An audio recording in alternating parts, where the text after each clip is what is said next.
Esto es Oscarizados. Dos personas, muchas películas y un ranking que se nos fue de las manos. Empezamos. Bueno, bienvenidos a Oscarizados, el episodio 1. Este es nuestro primer capítulo de muchos, espero. Vamos a empezar con una cosa fuerte. Vamos a hablar de nuestras 5 películas que quedaron más abajo en nuestro ranking. Sí, esto puede ser un poco peliagudo. Entiendo que además muchas cosas de las que vamos a decir seguramente sean poco populares. Además vamos a empezar con una película que le va a doler a mucha gente que esté tan abajo, pero todo tiene sentido.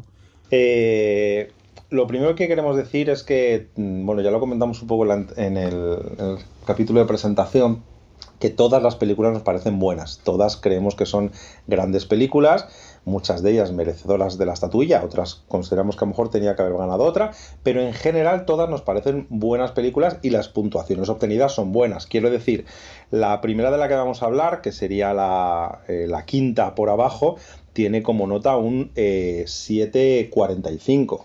O sea, es una nota alta. Es un notable. Un 7,5 prácticamente. De hecho, también queremos dejar claro que este ranking se basa en 6 categorías concretas, ¿vale? Que son película en conjunto, con un 25% de la nota global, guión, interpretaciones, fotografía, banda sonora y entretenimiento. Esto quiere decir que lo que se valora es eso, y solamente eso. Entonces, hay ciertas películas que, aunque consideramos que son muy buenas, en una de estas categorías, principalmente estas 5 que son las que quedaron más abajo, han flojeado en algo y han flojeado tanto como para caer mucho. Claro, al final cuando las notas son muy parecidas, pinchar en una categoría marca la diferencia en las notas. Y te manda al foso. Claro, hablamos de que todo está en torno a del 7 para arriba, entonces el 99-98% de las películas están entre el 7,5 y el 9,5, son solo 2 puntos y hay 90 películas o 90 y tantas entre esos 2 puntos. Quiere decir que la diferencia es muy pequeña y la marcan cosas muy pequeñas que para nosotros las hacen un poco peores. Entonces quizá por eso pues están más bajas, sin pensar que en ningún caso son malas. No, de hecho, pues eso, aunque no pensamos que sean malas, simplemente nuestro sistema las han pillado por donde más flojean, o por donde nosotros creemos que más flojean. Bueno, no vamos a excusarnos, que es nuestro ranking, y vamos a empezar a hablar de la quinta por debajo, que es la ganadora del año 2007, No es país para viejos. Correcto. ¡Boom! Esta duele, y sé que le duele a mucha gente porque es una película tremendamente respetada y que además opinan que es una obra maestra moderna. Sí, a ver, es una película que por lo menos no dejó indiferente a nadie. Sí, tampoco estamos hablando de que sea una película floja, precisamente, pero es una película principalmente incómoda. Es muy incómoda porque es una película que está creada como un thriller sin darte los placeres que te puede dar un thriller, ¿vale? O sea, todo lo importante pasa por detrás o directamente ni lo ves y te enteras como de una segunda, tercera mano.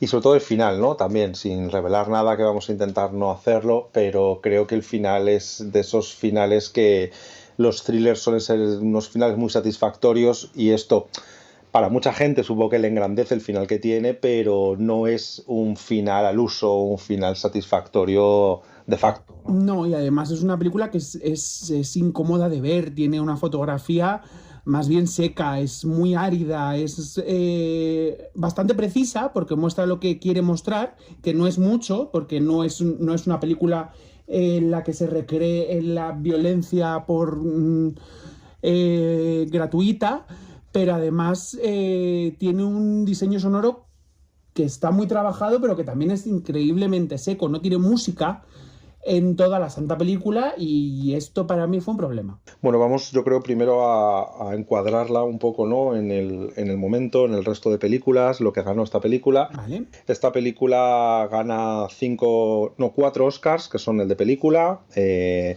Oscar a Mejor Director, por supuesto, para los hermanos Coen, el Oscar a Mejor Guión Adaptado, está basado en un libro, ¿no? Sí, está basado en la novela de Cormac McCarthy. Uh-huh.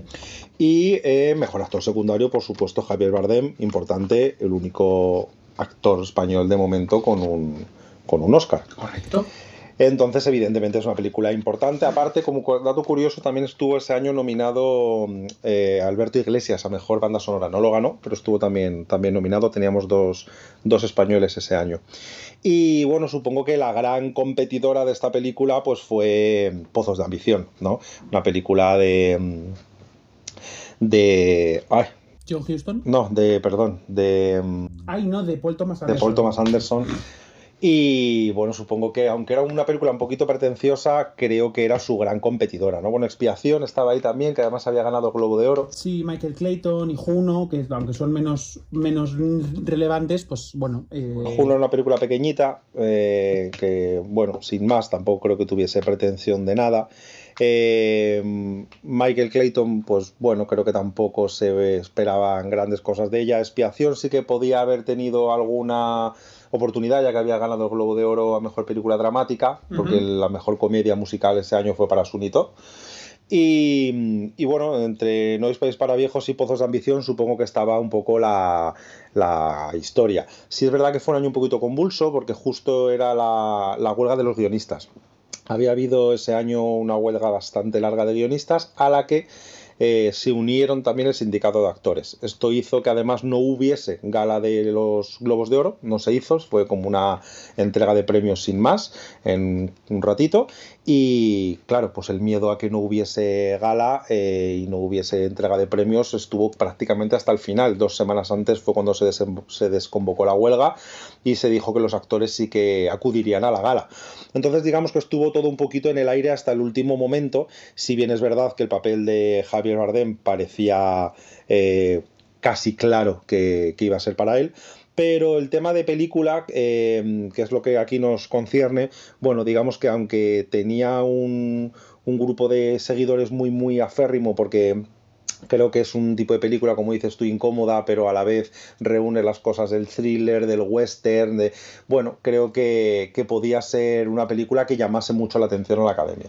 Sí, además también es una película que reflexiona un poco sobre el mundo que es moralmente roto, ese momento en el que la gente más mayor no sabe cómo enfrentarse al mundo moral de hoy. De hecho, es un poco de lo que va el sheriff. Sí, de hecho hay una cosa curiosa de ese año, que justo además estábamos en plena campaña electoral.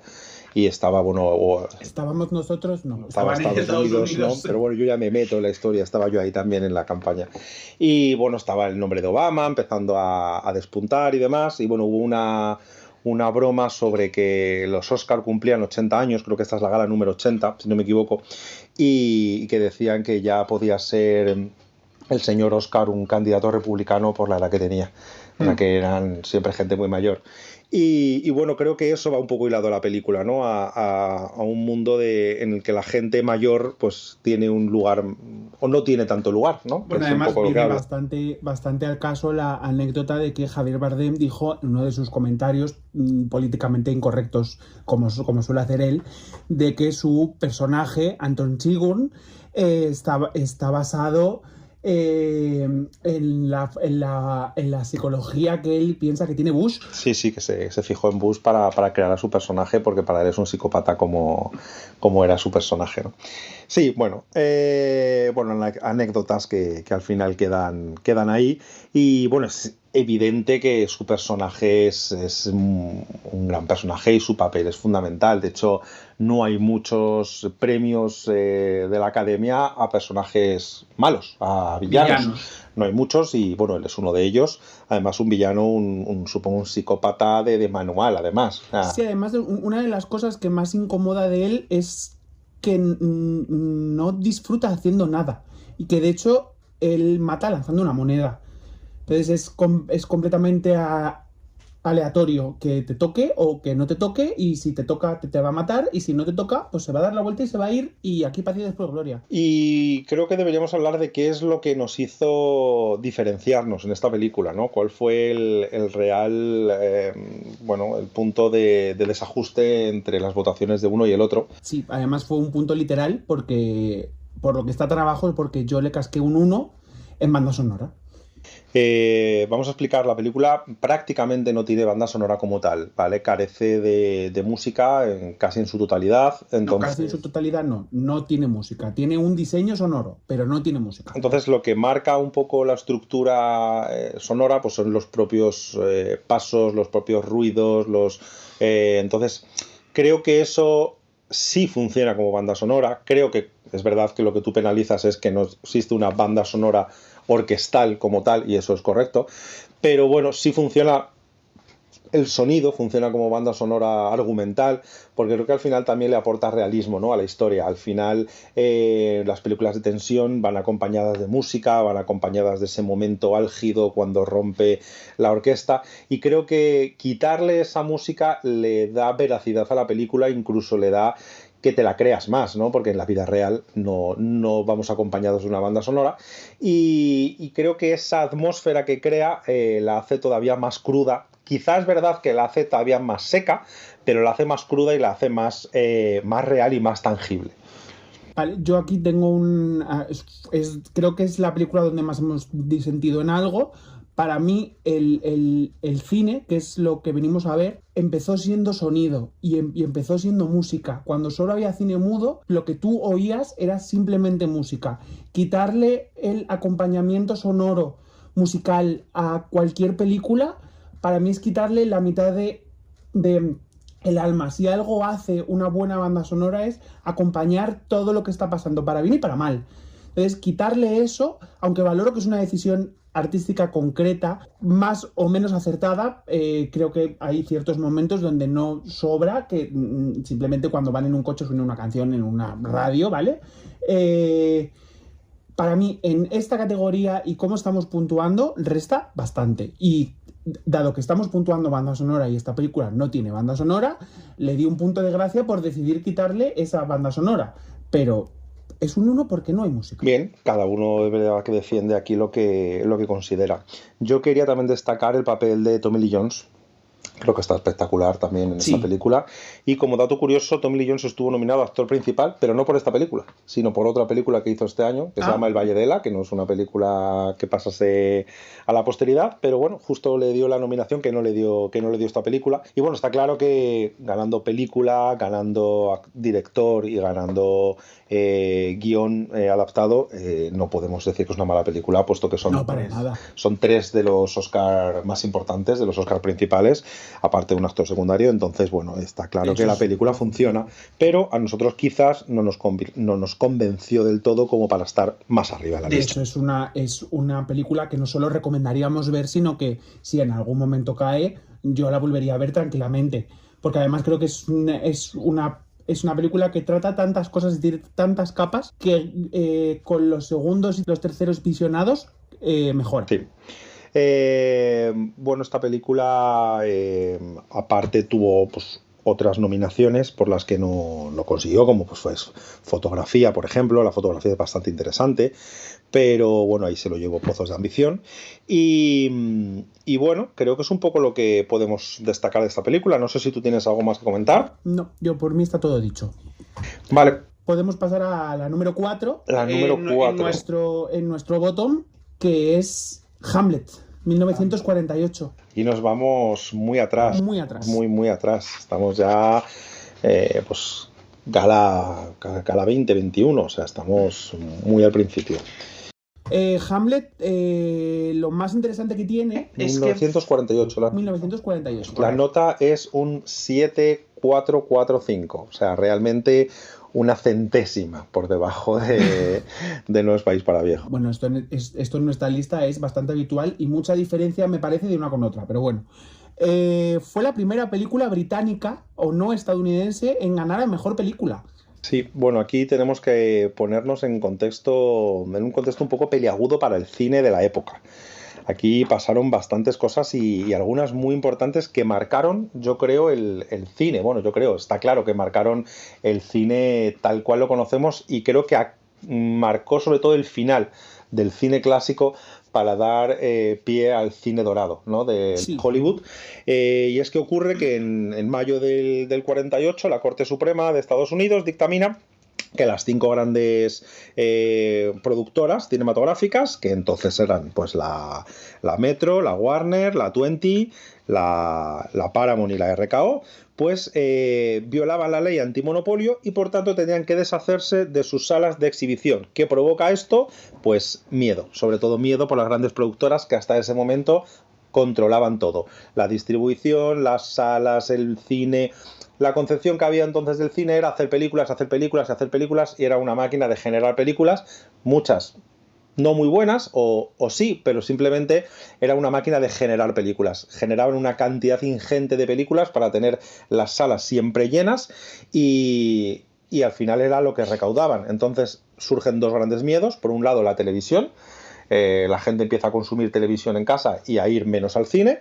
Esto parece, ¿verdad?, un problema de ahora, ¿no?, que se plantean un poquito las películas plataformas. Con las plataformas de streaming. Creemos que esto es una cosa de ahora, pero este problema ya lo tenían en el año 48, ¿no?, con la televisión, y sobre todo el que ya no controlan las salas de cine. Por lo tanto, empiezan a aparecer también productoras más pequeñas y ya tienen que cambiar la concepción del cine como tal. Bueno, es que hacían algunas tretas con las salas que no controlaban, eran bastante polémicas, como vender packs a ciertas salas que a lo mejor pedían una gran película y decían, vale, yo te doy esta gran película, pero aparte me vas a comprar estas 10 menores que no están teniendo demasiado éxito para así poder distribuirlas y que me sean rentables. Claro, el problema de esto es que ya no tienen todo el poder, y aquí es cuando las estrellas de cine empiezan a coger notoriedad y empiezan a ser ellas las que marquen un poco las pautas, porque ya no son las grandes productoras las que hacen y deshacen. Pero creo además que esto fue en favor del cine. Sí, además todo esto vino porque incumplían la ley antimonopolio. O sea, al final ellas eran un poco Juan Palomo. Ellas creaban, ellas distribuían, ellas vendían y ellas volvían a crear, y todo era un sin parar. Claro, entonces, bueno, ante el miedo quieren hacer una gala muy austera, y entonces es una de las galas, a priori se cambia el sitio donde se va a hacer, de una sala de 5.000 personas a una sala que solo caben 900. Bueno, tienen mucho miedo porque a partir de ahora consideran que los ingresos de las productoras van a ser menores, pero como digo, creo que esto fue a favor del cine porque ahora deciden hacer menos películas pero de más calidad. Quieren ofrecerle al espectador algo que no pueden consumir en casa, como pues cine, producciones, claro, cine en color, claro, otro tipo de producciones muy grandes, mucha más pasta en las películas, y al final grandes películas, no muchas películas, sino menos películas, pero aumentando la calidad, la experiencia y generando un cine a priori de mayor calidad y sobre todo de mayor envergadura. Entonces creo que esto a la larga sí que pudo ser algo beneficioso para el cine. Sí, también se acabaron los contratos leoninos y súper largos para estrellas concretas, incluso para directores. Entonces también creaban esas mismas estrellas que ya eran importantes, crean sus propias productoras pequeñas, como pudo ser más tarde Marilyn Monroe o como tenía Elizabeth Taylor, para crear los proyectos que ellos mismos querían hacer. Y no comerse tanta película poco importante o que no querían porque les obligaba una productora, que también pasó con muchos directores. Sí. Hamlet es una película que fue dirigida, adaptada y protagonizada por Laurence Olivier. Laurence Olivier, que en ese momento era toda una institución, tanto en el cine como en el teatro, que de hecho ahora hay unos grandes premios que son los Olivier, que son del mundo teatral. Uh-huh. Aunque para nosotros ahora es bastante corriente ver adaptaciones de novelas clásicas o de Shakespeare en un cine, en ese momento era bastante arriesgado, y además llevarlo de la manera de la que lo hizo Laurence Olivier, que visto a día de hoy fue muy teatral, tenía una atmósfera muy gótica, es un castillo oscuro, muchísima escalera, sombras, nieblas, tiene una iluminación durísima y además se hace incómoda de ver para nosotros ahora mismo y para un espectador normal y corriente, porque es una película como muy declamada, es tremendamente teatral, es incluso impostada, pero es muy Shakespeare, es lo que es Shakespeare en sí mismo. Entonces venía con muchísimo prestigio, era una cosa bastante complicada de hacer en ese momento. Tiene un un rodaje gigantesco, están en unos decorados inmensos y eso se valoró muchísimo. Sí, esta película ganó 4 Oscars, ¿vale? Película, actor principal, dirección artística en blanco y negro y vestuario en blanco y negro. Era como cuando empezaba de cine en color, entonces todavía teníamos en algunas de las categorías teníamos 2 premios, uno al blanco y negro y otro al color. A mí me sorprende que esta película ganase sobre todo también un poco por el contexto histórico. Estamos en un momento muy de posguerra. Sí. Entonces no me parece una película, no digo necesaria en ningún caso, pero bueno, el teatro nunca es totalmente atemporal, pero me parece que hay otras películas, como posiblemente su gran competidora, bueno, eran 2, ¿no? El Tesoro de Sierra Madre y Zapatillas Rojas, pero sobre todo El Tesoro de Sierra Madre me parece una película muy disfrutona y me parece que era una película que tenía todas las de ganar en este tipo de premios. Entonces es de esos premios que a mí me descolocan y que no termino de entender realmente, por supuesto. Supongo que la figura de Laurence Olivier es fundamental como director y como director y como actor principal, ya que es indiscutiblemente uno de los grandes, pero creo que en conjunto como película a mí no me parece una película entretenida, ni disfrutona, ni siquiera me parece resultona. Entonces... Bueno, hay años que la Academia premia a la más diferente o la más alta culturalmente. Este puede ser uno de los grandes casos. De hecho, bueno, en contraposición a lo que decía antes, ¿no? Del resto de premios que suelen acompañar, director fue para John Huston por El Tesoro de Sierra Madre, y el guión también fue para John Huston por El Tesoro de Sierra Madre. Entonces son 2 Oscar principales que acompañan mucho al de película, y cuando a mí la película se me queda sin ninguno de estos acompañamientos, me parece que flojea un poco en cuanto a unanimidad, porque creo que son, pues eso, 2 grandes premios que tienen que acompañar o deberían acompañar a la película. Entonces, bueno, como cosa muy curiosa, esto no viene a cuento, pero me parece interesante que John Huston, que ganó el Oscar a director y a guión, no sé si esto ha pasado otra vez más, el actor secundario fue Walter Huston por El Tesoro de Sierra Madre también, que es su padre. Entonces en esta misma gala, padre e hijo ganaron el Oscar en una misma gala, pues vamos. Efectivamente pasó otra vez más, pasó el año de El Padrino 2, en el que Francis Ford Coppola ganó dirección y ganó película, y su padre ganó, Carmine Coppola ganó junto con el otro músico a banda sonora. Ajá, de verdad, sí. Bueno, de hecho son las 2 únicas familias que tienen 3 generaciones de gente oscarizada. Claro, Walter Huston, John Huston y Angelica Huston. Y Angelica Huston, y Francis Coppola, Carmine Coppola, su padre, y Sofía Coppola. Pues mira, qué interesante. Y también miembro de la familia Corleone. También. Y nada, eso es un poco lo que resaltaría de curiosidades de esta gala y de esta película, que a mí particularmente no me convenció.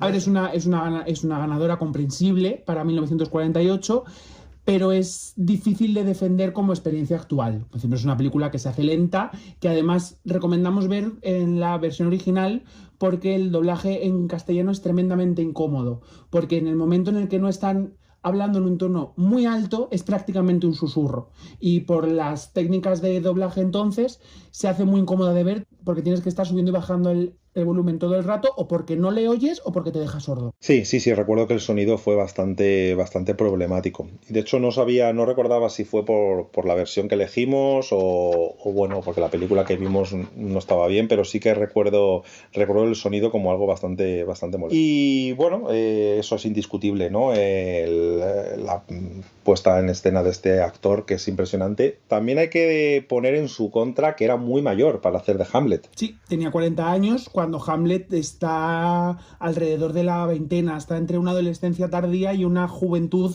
y una adultez que no termina de llegar nunca.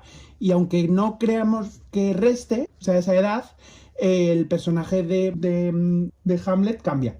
Bueno, si hemos comparado a todos esos 2 actores haciendo del Salir de Clase o de Los Serrano, podemos comprar a Laurence Olivier haciendo de Hamlet sin problema, ¿no? Un besito para Raquel Meroño haciendo de adolescente.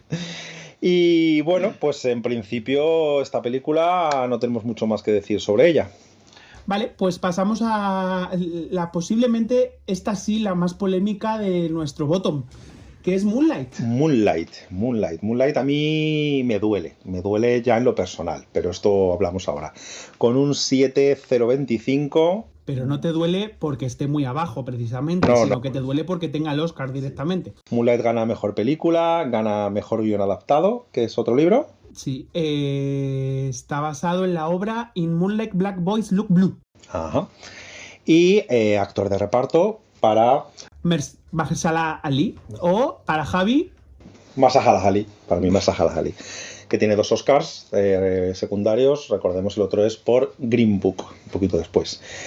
Para mí un actor como la copa a un pino, vamos. Sí, aunque sale poquito en esta película. Es curioso, sale poco, pero es de esos actores principales que dejan de salir en la película, ¿no? En algún momento dejan de salir y por eso son secundarios. Pero durante todo el primer trozo de la película que sale él, es como que la película es solo él. Entonces, bueno, le echas de menos durante toda la parte del metraje que no sale, está claro. Pero me parece que el peso que tiene actoralmente él es espectacular. Sí, además es un poco lo que encarna la masculinidad que el protagonista quiere representar. Sí, bueno, vamos a hablar un poquito de esta película. Es una película de visibilidad afroamericana, es una película queer, es una película independiente, habla sobre droga, habla sobre minorías, digamos, marginadas, ¿no? Uh-huh. Bueno. Es un poco todo lo que Hollywood suele no mostrar. Pero también es verdad que llega en un momento clave. Esta película llega justo después del movimiento Oscar So White. Entonces, evidentemente es una película, no voy a decir oportunista, pero desde luego llega en el momento idóneo. Quizá en otro momento esta película no hubiese ganado el Oscar, a pesar de que vamos a hablar de cosas muy buenas que tiene, pero para mí, tengo que decirlo ya, la ganadora de este año era La La Land. A mí La La Land me parece una obra de arte, me parece una oda a los musicales clásicos, contemporáneos, me parece una maravilla. Por supuesto, el director se lo llevó La La Land, actriz principal. Me parece que La La Land es en conjunto una película impresionante y que para mí era la ganadora de ese año indiscutiblemente. Pero bueno. Para mí no, de hecho creo que La La Land está ligeramente sobrevalorada. Pero bueno, esto ya es opinión personal de cada uno. Sí, porque además no toca hablar de La La Land, toca hablar de Moonlight. No se va a hablar nunca de La La Land porque nunca ganó. Sí que es curioso, bueno, esto es... Bueno, sí, a ver, ganó durante 30 segundos. Claro, esto es conocido, el tema del sobre, ¿no? Salieron a dar el premio Faye Dunaway y Warren Beatty.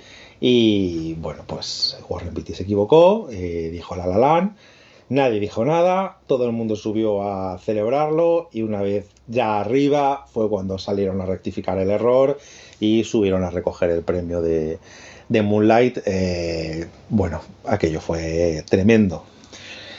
Si no echaron a Warren Beatty de la academia es porque era Warren Beatty, evidentemente. Pero Warren Beatty fue el que le dio el Oscar a Marisa Tomei también. No. Ah, vale. Ya hablaremos de eso, ya hablaremos de eso cuando toque. Y bueno, hablar un poquito de Moonlight. Moonlight es una película muy bonita, a nivel fotografía es espectacular. Sí, es verdad que tiene muchísimos fotogramas que prácticamente parecen un fondo de pantalla. Incluso cómo juega con la luz, las pieles negras incluso parecen azules en muchos casos, de cómo refleja la luz. Claro, supongo que por eso el libro se llama así. Sí. Visualmente es muy bonita, es verdad que es una película un poco dura, es cruda, juega para mí demasiado con el silencio. Es que es una película donde todo pasa en lo que no se dice. Es una película muy íntima.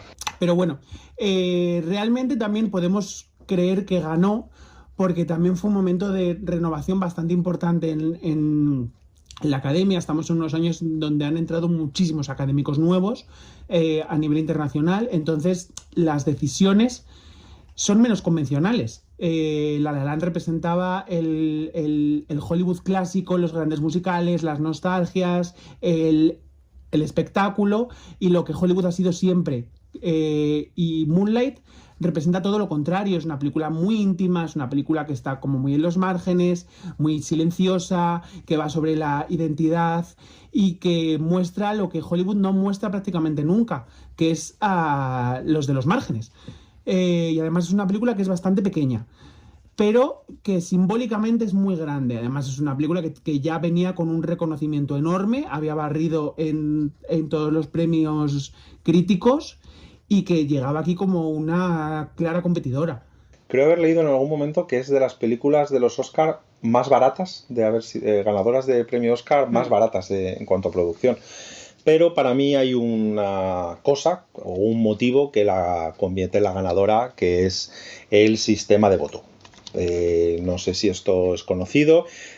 Cada profesional dentro de la academia vota su categoría.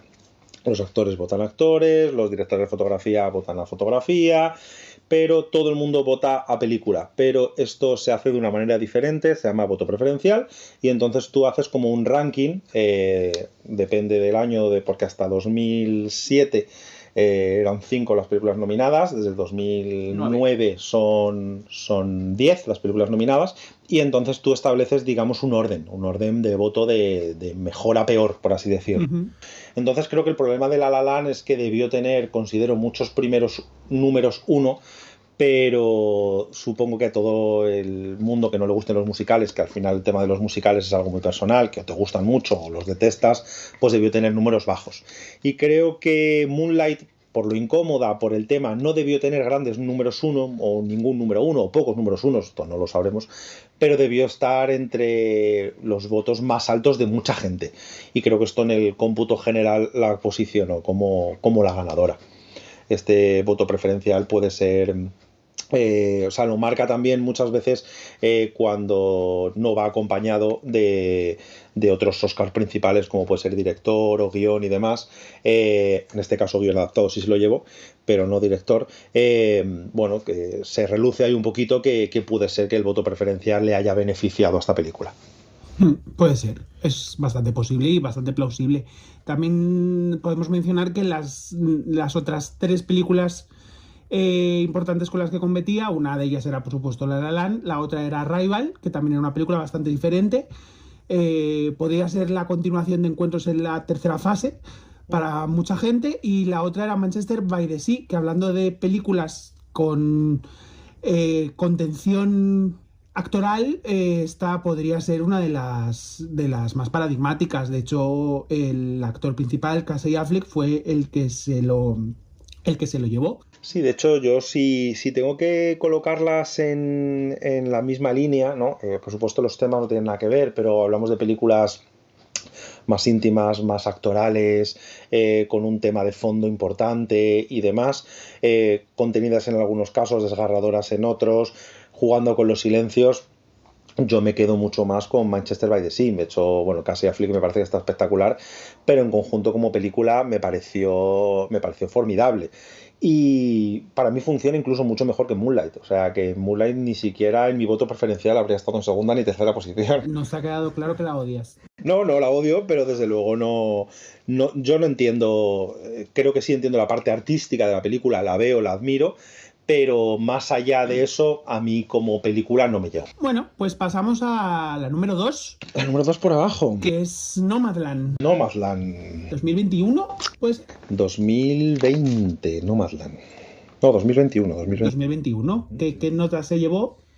Un 6,525. Bajamos del 7. Bajamos del 7. Es por una cosa bastante entendible, bajo mi punto de vista, que es la categoría entretenimiento. Pero bueno, ya llegaremos ahí. Sí, Nomadland es una película... Pues esta sí la considero una película bastante diferente. Una película de contemplación. Lo que nosotros, cuando queremos llamar a una película ligeramente aburrida, no quiero decir aburrida, pero en la que no suceden demasiadas cosas, nosotros decimos que es una película costumbrista. Y es una película bastante costumbrista porque es sobre gente que vive en caravanas o en vans. Llega en un momento interesante. Es una película que es emocionalmente perfecta para 2020, 2021. Estábamos ya no en plena pandemia, estábamos terminando, estábamos con todo el tema vacunas y tal, pero el sentimiento general era de aislarse mucho, de pérdida, precariedad, incertidumbre, y esto era bastante pandémico. No te apetecía ver películas sobre enfermedades, pero Nomadland llegó en un momento en el que era muy fácil conectar con su personaje principal, que era una mujer que lo había perdido todo en muy poco tiempo y que se había quedado en el margen de la sociedad con una sucesión de trabajos precarios, y que básicamente lo que nos muestra es un año en su vida. Sí, a ver, es muy interesante desde ese punto de vista casi experimental, ¿no? O casi documental, lo diría. Pero es verdad que a mí como película tampoco me funciona. Me parece un gran documental, como digo, pero eso como película no me parece interesante de ver. Bueno, hay que decir que está basada en un libro periodístico de Jessica Bruder, y que además ganó mejor película, dirección para Chloe Zhao, que es la segunda mujer. Sí, después de Catherine Bigelow. Efectivamente, en ganar el Oscar a mejor dirección, y actriz para Frances McDormand, que está estupenda. Ahí gana su segundo premio, sí, ¿no? Porque Tres carteles a las afueras es después, si no me equivoco. No estoy seguro, entonces, es su segundo o tercer premio principal de la Academia, tiene 3. Creo que este es el segundo. Sí. Como dato interesante, es una cosa que parece ser que Chloe Zhao hace bastante. Algunos de los personajes que salen en esa película, principalmente gente mayor o algunos trabajadores, son gente real haciendo de sí misma. Entonces, cuando decimos que es prácticamente un documental, es justamente por eso, porque es bastante realista. Aunque tuvo una corriente que la criticó un poco, porque aunque es una película bastante aséptica con ciertos temas, o sea, te lo deja bastante a tu propio criterio, corre el peligro de romantizar esa precariedad. Uh-huh. Ese vivir sin casa, ese trabajo que solamente va a ser eventual. De hecho, se llegó a criticar un poquito a Amazon como empresa. A ver, vamos a hablar un poco de las películas nominadas ese año. Para mí, The Father, pues una película actoralmente soberbia, impresionante. O sea, el Oscar de Anthony Hopkins me parece merecidísimo. Además, creo que tanto el montaje como la narración visual es muy bueno y es tremendamente inteligente. Pero bueno. Olivia Colman está brutal en esa película. Olivia Colman está estupenda, pero es que Olivia Colman está estupenda siempre. Mank era un poco la película más hollywoodiense, ¿no? La que a priori podía ser más favorita de la Academia. De hecho, fue la que le quitó fotografía a Nomadland. Minari, bueno, era partida de bastante favorita, pero creo que justo el año anterior había ganado Parásitos, entonces creo que era bastante absurdo pensar que 2 años seguidos una película coreana iba a ganar. Entonces creo que eso le quitó posibilidades, pero como película Minari también funcionaba muy bien. Y bueno, en general creo que eran las 3 más importantes. Sí, también está por ahí una joven prometedora, que también era una película ligeramente incómoda. Sí.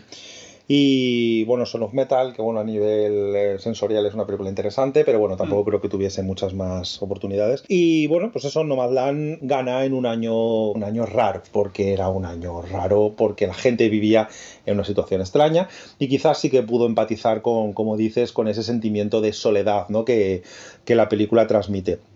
Pero a mí como película me pareció que no funcionaba del todo, por lo menos no me interesaba la película, y creo que para mí eso la hace perder puntos. Sí, de hecho, por lo que ha bajado tanto esta película es por la categoría de entretenimiento. No puedo decir que sea tremendamente aburrida, porque queda fatal, pero es un poco lo que pienso.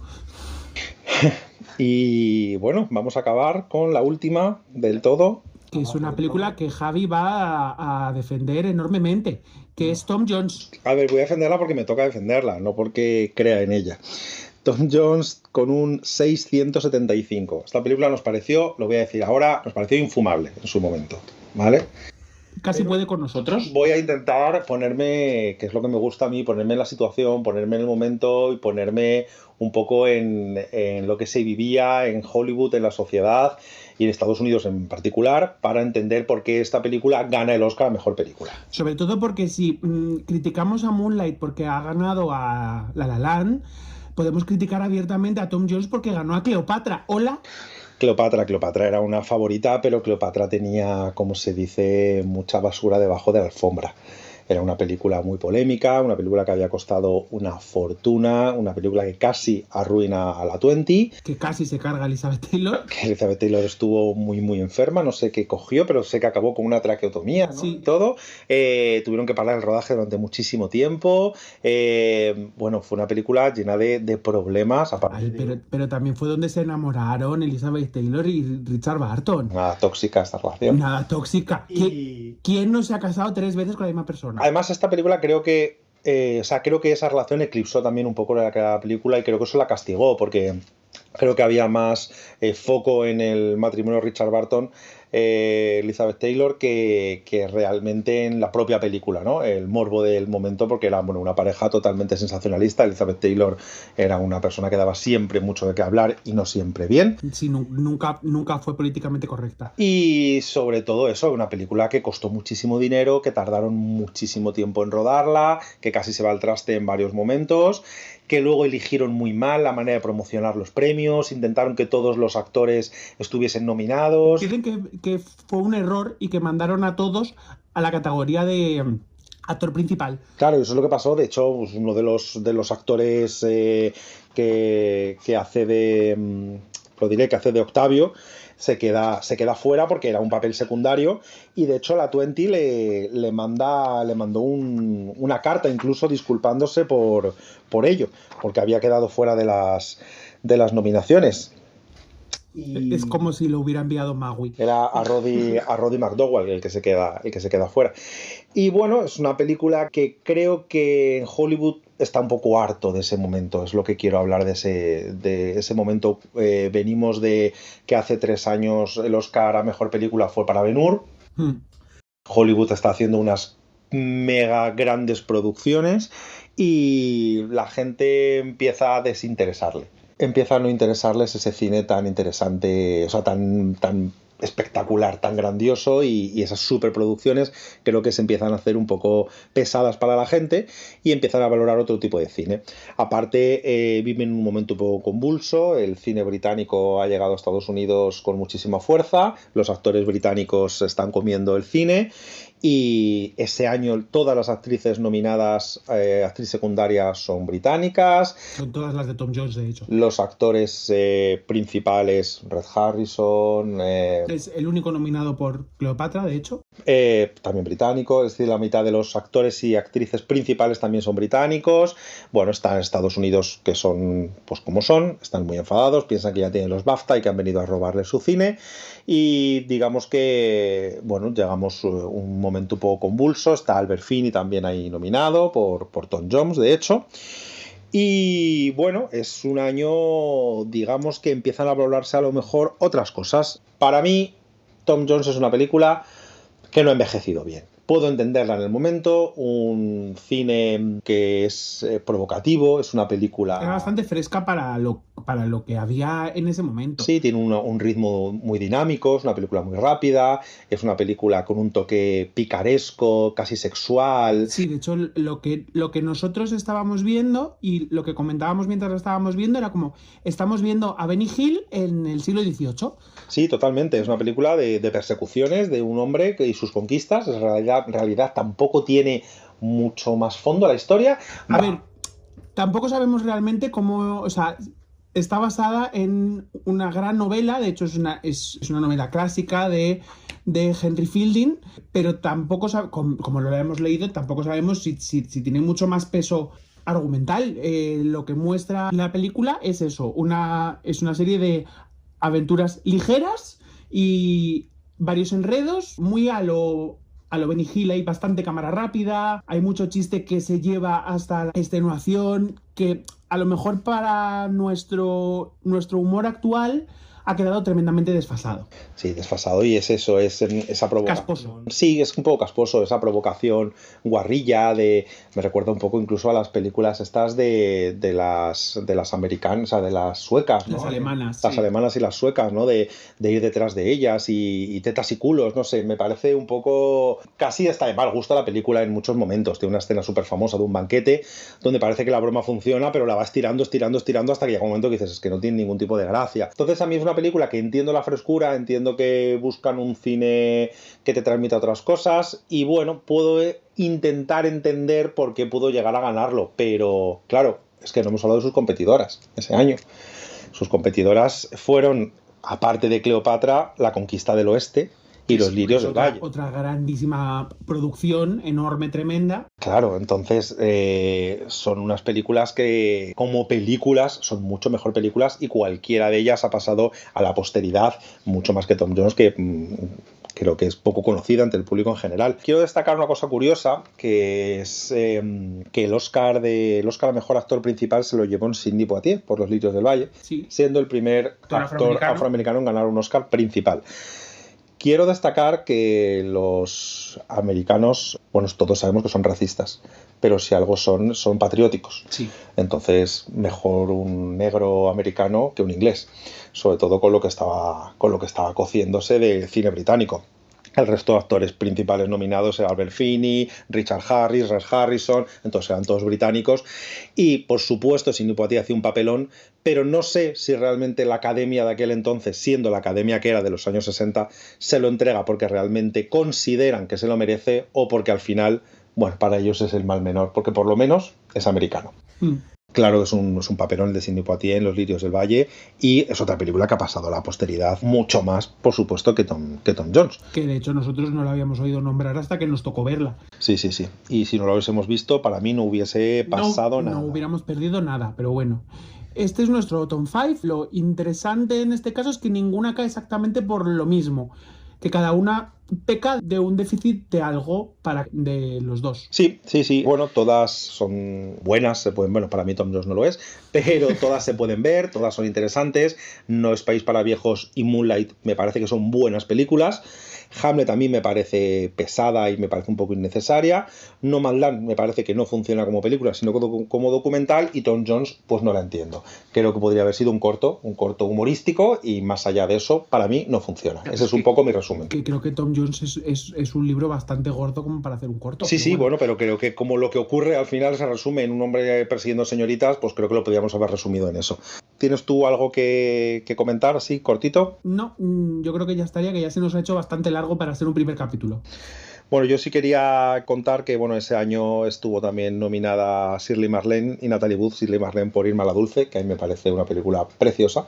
Aunque ya no tenía ninguna esperanza, lo dijo en la propia alfombra roja, de que iba por ir, pero que sabía que no iba a ganar. No, ganó Patricia Neal por Hughes y bueno, eso estaba también bastante claro. Por mi parte, eso es un poco lo que puedo contar. Por la tuya también. Ajá. Pues nos despedimos, nuestro primer capítulo, las 5 más desafortunadas para nosotros, y nos vemos en el siguiente. Un placer. Hasta luego. Chao.